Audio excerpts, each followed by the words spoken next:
योग्य उत्तर हे कोर्टामध्ये सबमिट केलं जाईल। किंबहुना एक प्रकारे कालच्या प्रकरणात अभिमन्यू पवार यांच्यावर अन्याय झाला।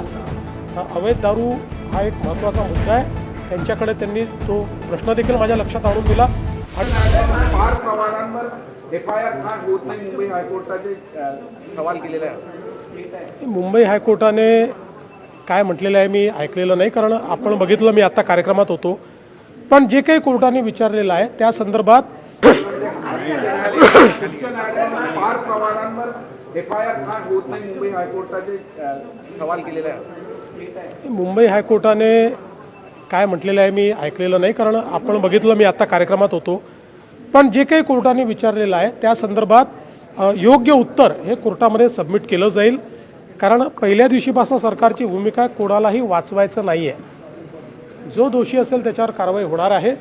त्यामुळे या संदर्भात आत्तापर्यंत केलेली कारवाई आणि पुढे काय कारवाई होणार आहे याची सगळी माहिती ही आम्ही माननीय उच्च न्यायालयाला देऊ। महानगरपालिका निवडणुकीमध्ये तिन्ही पक्ष आता एकत्र लढणार आहे। म्हणजे गेल्या आठवड्यामध्ये किंवा काही दिवसामध्ये जो राडा झाला त्यावरनं काहीतरी नवीन धडा घेतला समजायचं का? काही राडा नाही काही रोडा नाही, आम्ही एकत्रित आहोत, एकत्रित राहणार आहोत आणि शक्यतोवर सगळीकडे एकत्रित लढण्याचा प्रयत्न आम्ही करतो। काल एकनाथ शिंदे यांनी काल तुमच्या याच्यात शायरी म्हटली, कौतुकही केलं आणि अच्छी दोस्त आहे असं त्यांनी म्हटलं। ते नेहमीच माझं कौतुक करतात, मी त्यांचं कौतुक करतो। आम्ही मित्रच आहोत आणि दिलखुलास मित्र आहोत, त्याच्यामुळे मनात काही न ठेवता हे कौतुक आम्ही करतो। अभिमन्यू पवार यांना काल तुम्ही वेगळ्या शब्दामध्ये झापलंय, काय खरं झालं नेमकं? नाही, खरं म्हणजे झापलं हे म्हणणं अतिशय चुकीचं ठरेल।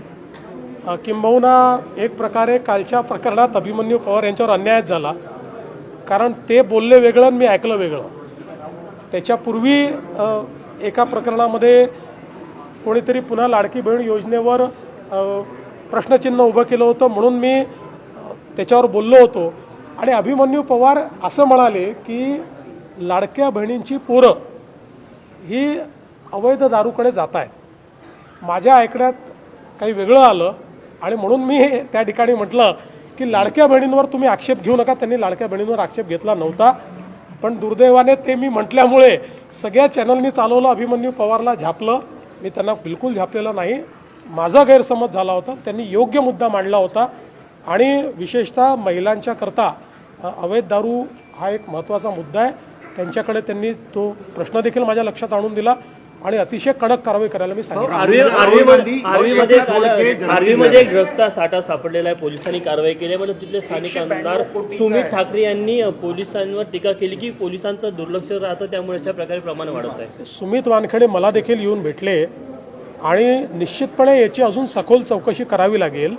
याचं कारण इतका मोठा साठा हा जर त्या ठिकाणी सापडत असेल तर स्थानिक जे पोलीस आहेत ते नेमकं त्या ठिकाणी काय करतायत हा प्रश्न निर्माण होतो, जो सुमित वानखेडेंनी निर्माण केलेला आहे त्याची चौकशी केली जाईल। राहुल गांधी जी अभी जर्मनी की यात्रा पे जा रहे हैं, सत्र चलते हुए वो छोड़ के जा रहे हैं। देखिए, राहुल गांधी जी सत्र में रहे या न रहे इससे कोई फ़र्क पड़ता नहीं, क्योंकि उनका एजेंडा तय है। रोज़ संविधान का अपमान करना, संविधान ने जो व्यवस्थाएं खड़ी की है, जो संस्थाएं खड़ी की है, उसका अपमान करना, देश में संवैधानिक संस्थाओं का अपमान करते और देश में जाकर देश की बदनामी करते। जर्मनी जाएंगे तो वापस अपने देश की बदनामी करेंगे, हमारे लोकतंत्र की बदनामी करेंगे। इसलिए मुझे ऐसा लगता है कि उनसे कोई बहुत अपेक्षा ही नहीं है।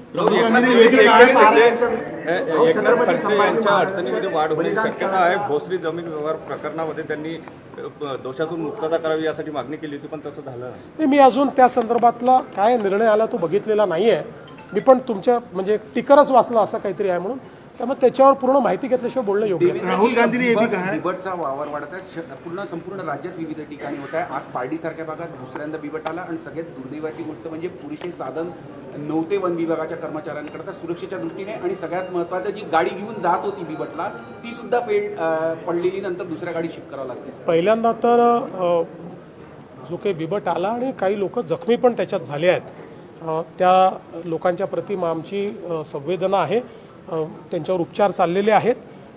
पण राज्याच्या विविध भागामध्ये जो काही बिबट्याचा एक प्रादुर्भाव आपल्याला पाहायला मिळतो आहे त्या संदर्भात वन विभागाने आता काम सुरू केलेलं आहे.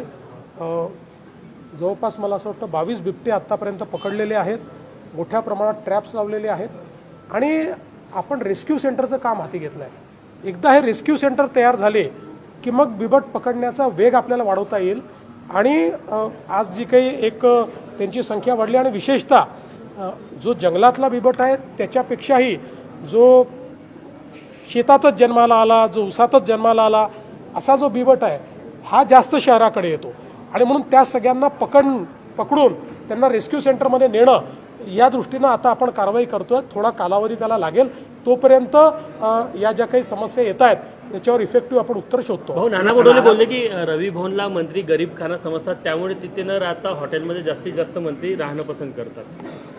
आता मला या संदर्भात माहीत नाही. मला तर असं वाटतं की बहुतांश मंत्री हे रवी भवनमध्येच राहत आहेत आणि रवी भवन बिलकुल गरीब खाना नाही आहे आणि नाना भवनची काही तक्रार असेल आणि काही रवी भवनमध्ये सुधारणा करायची असेल ती पण आपण करू.